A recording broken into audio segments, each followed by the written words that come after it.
नमस्कार दर्शकों, स्वागत है आपका संडे शो में। आज हम डिस्कस करने वाले हैं आईपीएल 2025 मेगा ऑक्शन से पहले कुछ बड़े अपडेट्स में। सबसे पहले अपडेट की अगर हम बात करें तो ऋषभ पंत डीसी छोड़ के सीएसके में जाने वाले हैं एज अ कैप्टन। तो आपकी क्या राय है इसमें, रोशन पांडे?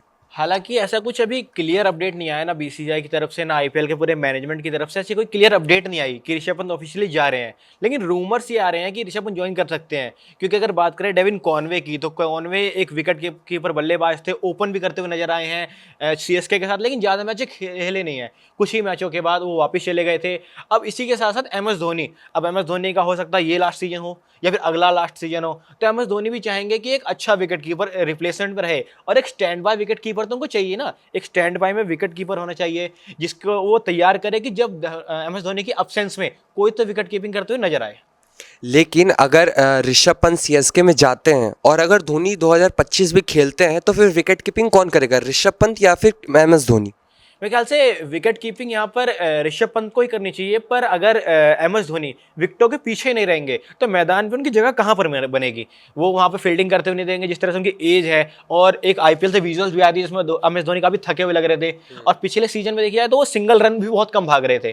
तो ये हो सकता है कि एमएस धोनी ही विकेट कीपिंग करे और ऋषभ पंत जैसे 2019 वर्ल्ड कप में विकेट कीपर के तौर पर ना खेलकर वो एज अ फील्डर खेल रहे थे, तो हो सकता है चेन्नई में एक सीजन वो एज अ फील्डर भी खेल सके। उसके बाद अगर हम दूसरे अपडेट की बात करें तो दूसरी अपडेट में केएल राहुल एलएसजी छोड़कर RCB as a captain join कर सकते हैं, क्योंकि फाफ डुप्लेसी ने अपने पिछले आईपीएल के लास्ट मैच में कहा था कि वो अगले साल सीजन खेलेंगे या नहीं खेलेंगे उसके बारे में वो कंफर्म नहीं थे। हालांकि केएल राहुल के साथ परफॉर्मेंस के साथ ये रहा है कि उनको टी20 वर्ल्ड कप के लिए भी नहीं चुना गया। हाल ही में जो टी20 की जो टीम अनाउंस हुई श्रीलंका के लिए, उसमें भी केएल राहुल को नहीं चुना गया। तो अब बात यहाँ पर आती है कि क्या केएल राहुल का टी20 करियर खत्म हो चुका है? और इसी को देखते हुए जो हेड कोच थे एलएसजी के, है ना, आपने वीडियोस भी देखा होगा वायरल वीडियोस में जिसमें उनको डांट रहे थे, फटकार लगा रहे थे। हालांकि बाद में ये भी क्लेरिफाई हुआ कि उन्होंने उनके साथ बैठ के डिनर भी किया रात में। अगर एलएसजी छोड़ के राहुल आरसीबी में नहीं जाते हैं या फिर केएल राहुल ने ये मंशा बनाई है कि वो एलएसजी छोड़ना चाहते हैं, तो फिर केएल राहुल फिर ऑक्शन में मेगा ऑप्शन में आएंगे ही। और अगर मेगा ऑप्शन में आएंगे तो आरसीबी के अलावा और कौन सी टीम होगी जो राहुल को लेना चाहेगी? देखिए, राहुल विकेट कीपर भी हैं, ओपनिंग बल्लेबाज भी हैं, और अगर बात करें ऋषभ पंत वाले पहलू से ही, तो चेन्नई केएल राहुल के पीछे भी क्यों ना जाए। क्योंकि वो अच्छे खासे बल्लेबाज भी रहे हैं, ओपन भी करते हैं जो डेविन कॉनवे करते आए हैं, और विकेट कीपर की तलाश है तो विकेट कीपर तो वो है ही। तो यहाँ पर ये देखा जा सकता है कि क्या केएल राहुल के पीछे चेन्नई भागेगी, क्योंकि चेन्नई एक विकेट कीपर के पीछे तो जरूर भागेगी। केएल राहुल का परफॉर्मेंस श्रीलंका ओडीआई सीरीज में देखने लायक होगा, क्योंकि अगर उन्होंने ओडीआई सीरीज में परफॉर्म नहीं किया तो आने वाले चैंपियंस ट्रॉफी में केएल राहुल की रिप्लेसमेंट ढूंढी जाएगी। वहीं से सवाल उठता है कि ऋतुराज गायकवाड भी सेलेक्ट नहीं हुए थे, और अगर ऋषभ पंत सीएसके में जाते हैं तो क्या कैप्टनसी ऋतुराज गायकवाड करेंगे या फिर ऋषभ पंत के आने से ऋषभ पंत को कैप्टन बनाया जाएगा? ऐसा मुझे लगता नहीं कि अगर ऋषभ पंत अगर सीएसके में जाते हैं तो वो ऋतुराज की कैप्टनसी के अंडर खेलेंगे। क्योंकि जो ऋषभ पंत का कद है वो ऋतुराज से काफी ऊपर है, सीनियर खिलाड़ी भी रहे हैं, और ये बहुत कम कहा जा सकता है। और वो दिल्ली में भी कैप्टन थे। हालांकि पिछली बार जब एक बार श्रेयस अय्यर और ऋषभ पंत को लेकर एक विवाद भी हुआ था, जहां पर पंत ने क्लियर कर दिया था कि दिल्ली की कप्तानी करते हुए ऋषभ पंत ही दिखेंगे। तो मुझे लगता है कि अगर वो चेन्नई में जाते हैं तो कप्तानी करना चाहेंगे, और मुझे लगता है टीम मैनेजमेंट भी उन्हें कप्तानी देगी। जिस तरह आपसे ऋतुराज गायकवाड को अभी ओडीआई सीरीज के लिए भी चयनित नहीं किया गया है, और ऋतुराज गायकवाड़ को भी काफी कुछ चीजें सीखने की जरूरत है। तो मुझे लगता है ऋषभ पंत के अंडर वो काफी चीजें सीख भी सकते हैं, और ऋषभ पंत भी चेन्नई के अंदर धोनी से या फिर और सीनियर प्लेयर से और चीजें सीख सकते हैं, जिससे उनकी बल्लेबाजी और एज अ प्लेयर उनके अंदर एक निखार निकल के आएगा। अगर हम आईपीएल के अगले अपडेट की बात करें तो अगले अपडेट में रोहित, सूर्य कुमार यादव और बुमराह की अपडेट आ रही है कि वो एमआई को छोड़कर मेगा ऑप्शन में जा सकते हैं। लेकिन सबसे बड़ी बात यह है कि अगर रोहित शर्मा मेगा ऑप्शन में जाते हैं तो ऑक्शन में काफ़ी ज़्यादा भीड़ हो जाएगी रोहित शर्मा को लेने के लिए, क्योंकि रोहित शर्मा 2024 के टी20 वर्ल्ड कप विनिंग कैप्टन है।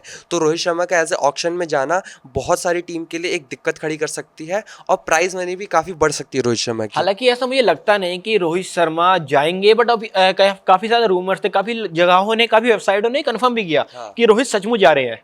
और रोहित का जाना एक बहुत बड़ा डाउनफॉल हो सकता है एमआई के लिए, मुंबई इंडियंस के लिए, क्योंकि पूरी फैन फॉलोइंग का एक रोहित शर्मा हिस्सा है। जब से वो डेक्कन चार्जर्स को छोड़कर मुंबई में आए हैं, उस टाइम से मुंबई ने कहीं पीछे मुड़ कर देखा नहीं, जीतती आई है और लगातार रोहित शर्मा ने 5 आईपीएल ट्रॉफी जिताई है एमआई को, और एमआई ने सिर्फ 5 ही जीती है, और वो भी सिर्फ रोहित शर्मा की कैप्टेंसी के अंदर। सूर्य कुमार यादव को लेके एक बात ये निकल के आती है कि क्या अब सूर्य कुमार यादव मुंबई के कैप्टन बनेंगे या फिर हार्दिक पांड्या बने रहेंगे? क्योंकि पिछले आईपीएल की बात करें तो वहां पर हार्दिक पांड्या का जब आईपीएल में एज अ कैप्टन का प्रदर्शन था उतना लुभाया नहीं लोगों को। मेरे हिसाब से सूर्य कुमार यादव को कैप्टन बनाया जा सकता है, क्योंकि वो अभी T20 के कैप्टन बने इंडियन क्रिकेट टीम में, तो वो एमआई के भी जाके कैप्टन बन सकते हैं, और हार्दिक पांड्या वाइस कैप्टनसी के रूप में खेले जा सकते हैं। पर जिस तरह से हार्दिक पांड्या को रोहित शर्मा से आगे निकलकर उन्हें कैप्टन बना दिया गया, रोहित शर्मा को बिठाकर हार्दिक पांड्या को एज अ कैप्टन चुना गया, तो ये भी हो सकता है कि क्या पता वो सूर्य कुमार यादव को उतने तवज्जो ना दे और हार्दिक पांड्या को दोबारा से कैप्टन चुने। तो ये एक बड़ा रीजन हो सकता है कि क्या पता सूर्य कुमार यादव खेले भी ना मुंबई के लिए, और मोस्ट प्रोबेबली वो कोलकाता नाइट राइडर्स के लिए खेल सकते हैं क्योंकि पुराने प्लेयर रहे हैं, और कई बार तो वाइस कैप्टन के रूप में खेले, कई बार कैप्टन के रूप में भी खेले हैं, तो उनका वहां जा सकता है। पर बुमराह के लिए ऐसा कुछ अपडेट नहीं है। मुझे लगता कि बुमराह टीम से निकलकर किसी और टीम में जाएंगे, क्योंकि बुमराह की एक लेगेसी है, जिस लेगेसी से वो मुंबई में बॉलिंग करते आए हैं, और बुमराह जैसा प्लेयर ऑक्शन में आना एक ऑक्शन के लिए बहुत बड़ी बात होगी, और मुझे नहीं लगता बुमराह मुंबई इंडियंस के जो स्टार प्लेयर है ईशान किशन, उनका हाल ही में कॉन्ट्रैक्ट कैंसिल हुआ है बीसीसीआई की तरफ से, तो क्या वो ऑक्शन में आएंगे एमआई के लिए, या फिर वो एमआई के लिए खेलना कंटिन्यू करेंगे? नहीं, मेरे ख्याल से खेलेंगे तो एमआई के लिए, लेकिन T20 टीम में इंडिया के लिए खेलना काफ़ी, मुझे लगता है कि काफ़ी दिक्कत वाली बात होगी, क्योंकि गंभीर को लेकर हमेशा से ये बातें कही जाती है कि काफ़ी डिसिप्लिन वाले खिलाड़ी रहे हैं, काफ़ी डिसिप्लिन को प्रमोट करते हैं। उनकी नज़रों में ये है कि जो प्लेयर डिसिप्लिन से नहीं रहेगा उसको जगह नहीं मिलेगी। और हालांकि बात भी यही है कि जब ईशान किशन ने ब्रेक लिया था क्रिकेट से, तब उनको कहा गया कि आप डोमेस्टिक क्रिकेट खेलिए, आप रणजी के मैचेस खेलिए, आप कुछ ट्रॉफीज के मैचेस खेलिए डोमेस्टिक में। लेकिन उसमें ईशान किशन ने कहा कि मैंने क्रिकेट से ब्रेक लिया तो मैं रणजी और वो ट्रॉफी क्यों खेलूं फिर? लेकिन अगर आप एज एक क्रिकेट के प्लेयर हैं तो आप इस तरह से ब्रेक अपनी मनमानी तो नहीं कर सकते ना, कि आप कहेंगे कि मैं इस फॉर्मेट को खेलूंगा, इसको नहीं खेलूंगा। तो आपको जिस तरह से टीम चाहेगी, जिस तरह मैनेजमेंट चाहेगा, आपको वैसे खेलना पड़ेगा। ईशान किशन वैसे भी यंग प्लेयर है, उन्हें ऐसे कोई इंजरी या किसी चीज़ की दिक्कत नहीं थी, जो उन्होंने रणजी ट्रॉफी जैसे इतने बड़े फॉर्मेट को, जहाँ से बड़े बड़े प्लेयर निकल के इंडियन टीम में खेलने आते हैं, उसको उन्होंने सीधे सीधे मना कर दिया था कि मैं रणजी ट्रॉफी नहीं खेलूंगा। ऐसे में ईशान किशन का बीसीसीआई से कॉन्ट्रैक्ट निकालना बिल्कुल सही था, लेकिन अब आगे एमआई की तरफ से ईशान किशन भी वाइस कैप्टन बन सकते हैं, क्योंकि वो एमआई के लिए काफी टाइम से खेलते हुए नजर आ रहे हैं। हालांकि अगर मैं संजू सैमसन की बात करूं, संजू सैमसन का जो क्रिकेटिंग करियर रहा है आईपीएल में, तो अच्छा प्रदर्शन करते दिखे हैं। हर बार राजस्थान के लिए अच्छे खासे रन बनाते आए हैं। एज ए कैप्टन का काफी अच्छा योगदान भी रहता है, लीड करते हैं टीम को, अच्छे से खेलते हैं, विकेट कीपर भी काफी लाजवाब है। पर देखा ही जाता है कि उनको प्रमोट नहीं करते इंटरनेशनल में। काफी संजू सैमसन का हर बार यही रहता है, वो किसी एक सीरीज में अच्छा परफॉर्म करते हैं, अगले सीरीज में वो ड्रॉप हो जाते हैं।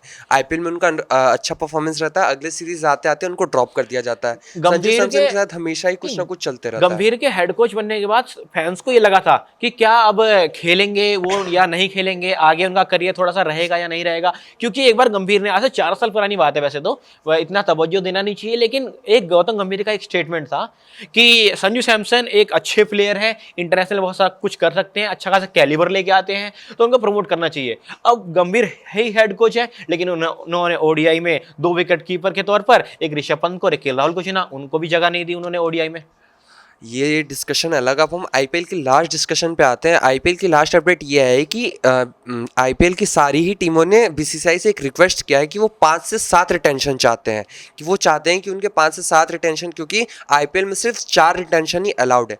बट अभी इस साल उन्होंने 2025 के मेगा ऑक्शन में कहा है कि उन्हें 6 से 7 रिटेंशन चाहिए। आपका इसका क्या कहना है? हालांकि मैं बताऊं तो मेगा ऑक्शन के लिहाज से अगर देखें ना तो 4 मैक्सिमम है, क्योंकि अगर आप मेगा ऑक्शन में 6 से 7 खिलाड़ी रिटेन कर लेते हैं तो आपका कोई मतलब नहीं बनता ना कि आप मेगा ऑक्शन खेल रहे हैं। तो फिर वो मेगा ऑक्शन खेला, और मेगा ऑक्शन इस बार 2025 का सबसे बड़ा मेगा ऑक्शन माना जा सकता है, क्योंकि इसमें काफी बड़े बड़े प्लेयर्स के नाम आ रहे हैं। काफी ट्विस्ट देख सकते हैं हम यहाँ पर, ऋषभ पंत देख सकते हैं, केएल राहुल को ऑक्शन में देख सकते हैं, सूर्य कुमार यादव को ऑक्शन में देख सकते हैं। गुजरात टाइटंस की तरफ से भी एक अपडेट आई है कि वो 39 ईयर ओल्ड रिद्धिमान साहा को रिलीज कर सकते हैं। तो क्या अब रिद्धिमान साहा अगला आईपीएल खेलेंगे या फिर उन्हें ड्रॉप कर दिया जाएगा और वो अनसोल्ड रहेंगे?